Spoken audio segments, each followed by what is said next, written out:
Salut à tous, petit sujet dans la voiture. Je voudrais vous parler en fait de l'utilisation de synthol.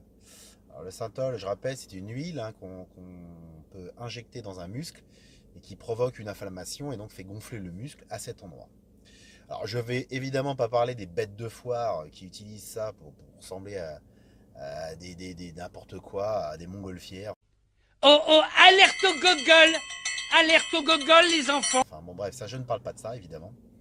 Par contre, je parle bien d'utilisation de synthol dans le bodybuilding, hein, dans la recherche d'avoir des muscles plus ronds, plus importants, plus saillants, enfin toujours dans la recherche de se démarquer des autres. Et pourquoi je vous parle de ça? En fait, je trouve, hein, quand j'observe le bodybuilding des années 80, même début 90, il y avait quand même des physiques exceptionnels. Moi, c'est vraiment les périodes que je préfère. Les Lib Labrada, les Lihani, les Rich Gaspari, etc. etc. On avait quand même l'impression que ces gens-là n'utilisaient pas ce type de produit.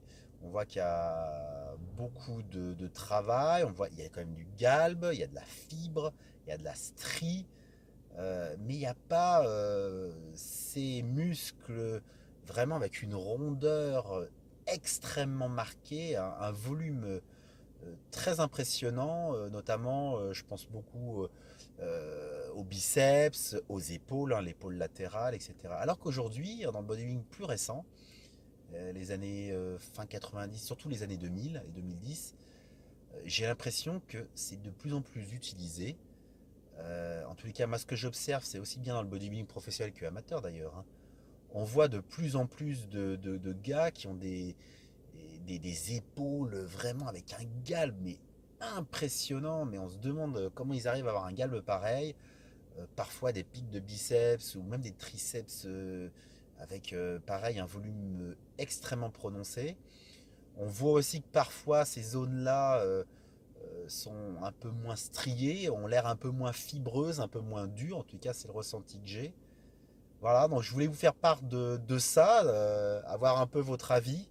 Je suis pas du tout un expert de ce truc-là, mais c'est vrai que je trouve effectivement il y a des galbes aujourd'hui qui posent vraiment question. Je me demande comment ils arrivent à avoir des galbes pareils. Je parle pas forcément de monstres de 130 kilos, hein, même des plus petits gabarits qui ont des volumes par endroit. J'ai beaucoup les épaules en tête, mais des volumes vraiment très impressionnants. Et du coup, moi je suis forcé de soupçonner l'utilisation de synthol ou de produits de ce type pour avoir des galbes pareils. Voilà, alors je ne sais pas ce que vous en pensez. N'hésitez pas dans les commentaires à me faire part de votre réaction, de me donner votre avis. Mais voilà, c'est vraiment quelque chose que dans le bodybuilding plus récent, j'ai l'impression que c'est quand même un produit qui est de plus en plus utilisé et qui du coup donne vraiment des volumes et des proportions que je trouve qu'on ne voyait pas dans les années 80. Voilà, c'était de ça que je voulais vous parler aujourd'hui.